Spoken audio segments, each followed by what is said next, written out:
Hey everybody, this is Larry. Is it the last day? It is the last day. Day 30th of the April Leetcode Day Challenge. Hit the like button, hit the subscribe button, join me on Discord. Let me know what you think about this problem. And we're doing the contest that's in about an hour. Maybe not by the time you watch this. Good luck to you.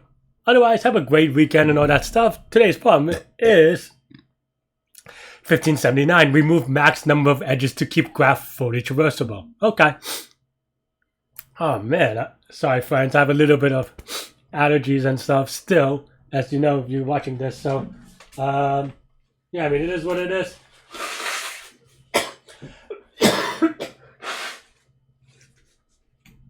But yeah, okay, let's see. So there are three types of edges.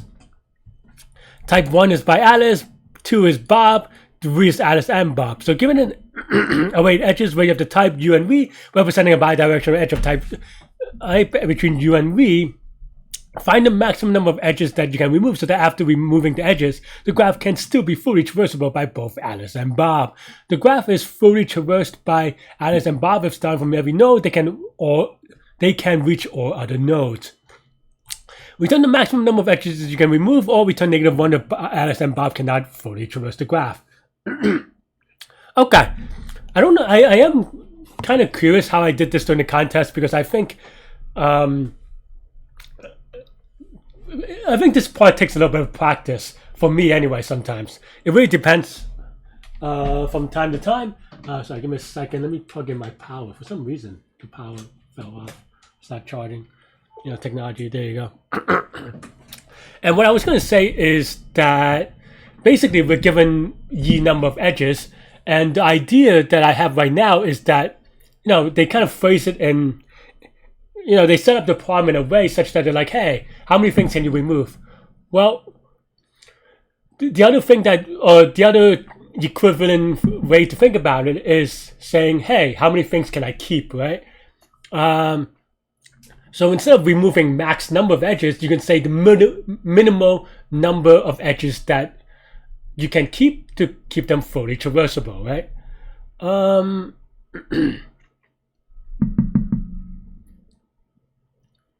Yeah, so that's number one. And then number two, this is roughly linear, I suppose, 10 to the fifth. And then number two is that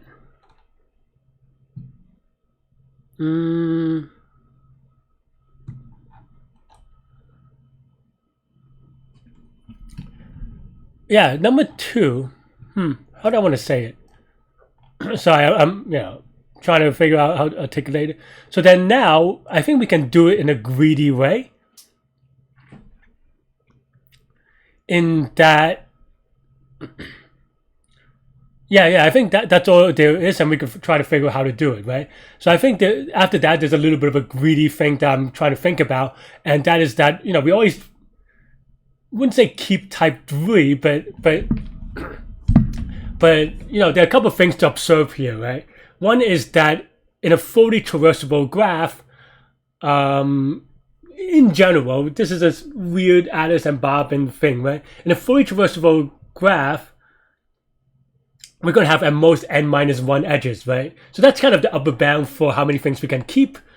And then the second thing is that, well, we always want to do as many type 3 as possible, because by definition, we can have, by definition, it could be used by both Alice and Bob. So in a greedy sort of way, it makes sense to kind of keep as many type 3 as we can.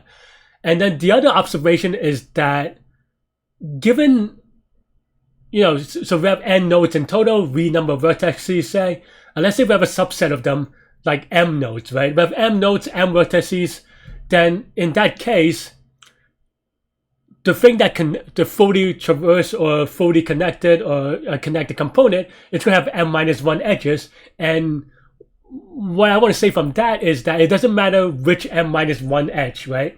It just needs to be m-1 non-cycled edges, right? It has to be a tree. As long as it's a tree, it doesn't matter which edges, right? And what I mean by that is, for example, you have this graph in example 1, say, let's say we look at the node 1, 2, and 3, and let's say we have a triangle of love or edges. It doesn't matter which two that we keep, right? It only matters that we keep two of them. And if we keep two of them, we will connect 1, 2, and 3. It doesn't matter which one we keep.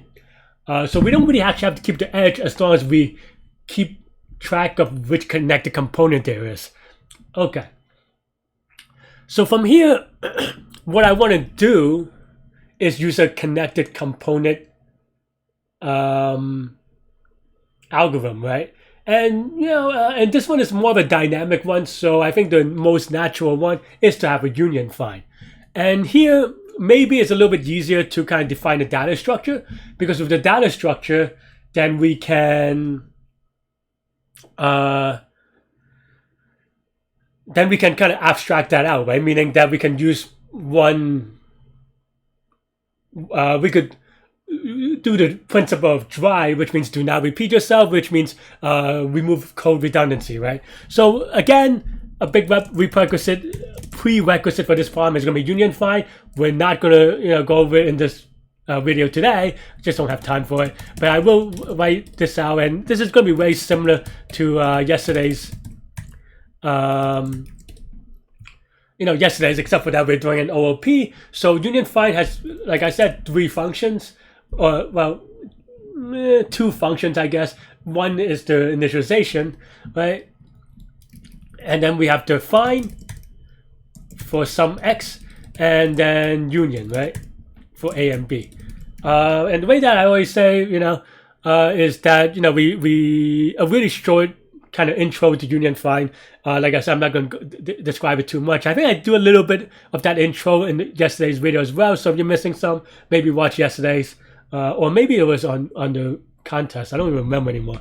I'm getting older. Right? Memory is getting hard to come by. But basically, you find the root of a union find tree, or union 2 trees, which means set the node to each other. So here we have self dot parents is equal to x for x in range of n for some n. I forgot this for n.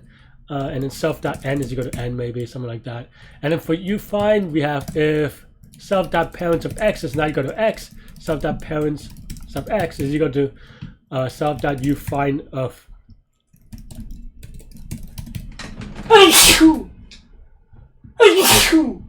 Oh, jeez. Excuse me, friend. Allergies still kicking my butt.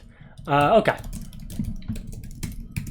Again, I think I go over this yesterday, or maybe it was I think it was yesterday. What was yesterday's problem? I go over it a little bit yesterday. So, if you have questions about this part, then definitely maybe take a look at yesterday's. But again, something like this, right? So then now we can say maybe you have A, which is union find for Alice, is equal to union find of n. You have B is equal to union find of B. Oops. Right, so now we have 2 union find structures, right? Let's just make sure that this compiles. I mean, it's not confident. I know it's Python doesn't actually compile, but that I don't have any weird typo, or at least it catches the typo quickly, right? Okay, so then now what we actually want to do this. So now basically we want you type u and v for in edges. You could write this in a couple of ways, but I'm just gonna like I said, the first thing we want to do is keep the type 3 first, right? In a greedy kind of way. And then if uaf dot you find of u is not equal to you find of b, right? V. If this is the case, that means that it does not form a cycle. If they're equal to each other, that means that the tree are already together. So adding the edge doesn't help, right? And as we said, the order doesn't really matter, or even which edge doesn't matter. So as long as we do that, then here we want to join, right? So then now we do self dot union of u and v, or oops, UFA is equal to B. And we also want to do UFB as union, just why not while we're here. Of course, in theory, you can also do this thing on UFB, but in the beginning, UFA is going to be exactly the same as UFB because we start out the same way, and we're doing it for both Alice and Bob. And then maybe we, do keep is equal to 0. That's the number of edges we're keeping. So keep is equal to, or we increment by 1, right? Otherwise, we just skip it so we don't do anything. And then now,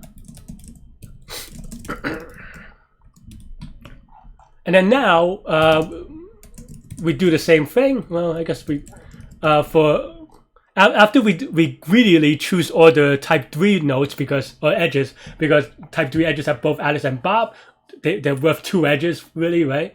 So then now we just go through to go, if this is type A, then we use Alice.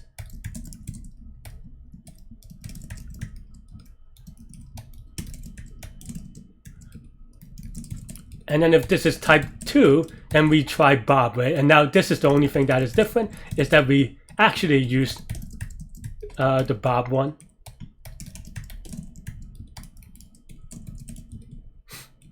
And then now at the end, then we return the number of edges minus the numbers that we keep. So then we throw away everything else.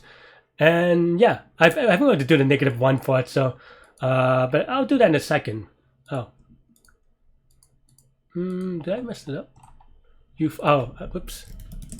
I forgot that this is a thing. Okay. I mean, this is not going to be right for the -1 part, but it should be okay. Is this on? Oh, this is 1 index. That's why. Right. Is it? Yeah, this is 1 index. Though I don't know why they do it this way. All right. Well.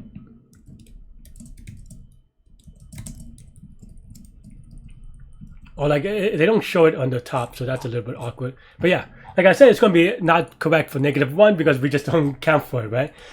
So then we just have to check to see if everything is connected on the A and the B. And there are a couple of ways you can probably do this. The easiest way is maybe just keeping track of it, but the other easiest way is just checking that.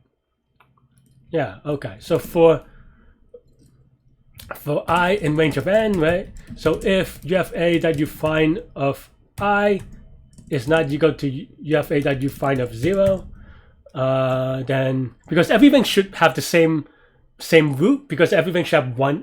The entire graph is connected, right? So if this is not the case, we return -1.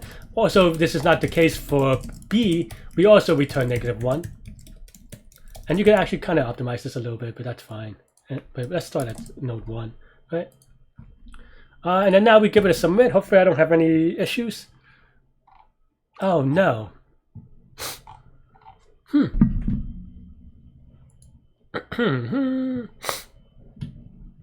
Huh. That's awkward. I really thought that would work, but okay. Did I miss something? Oh, this is silly. What a typo. Okay, fine. Okay. Wow, somehow that passed like 82 cases with the typo. That's kind of crazy. Okay. Yeah. Like I said, if I don't have typo, I'm so good. But that's a bad typo though. I don't know how that happened. I think I just typed too fast. But in any case, yeah. I guess during the contest I did it okay the first time. Well. Oh, I guess I sorted it first. Same idea. I did do this thing though.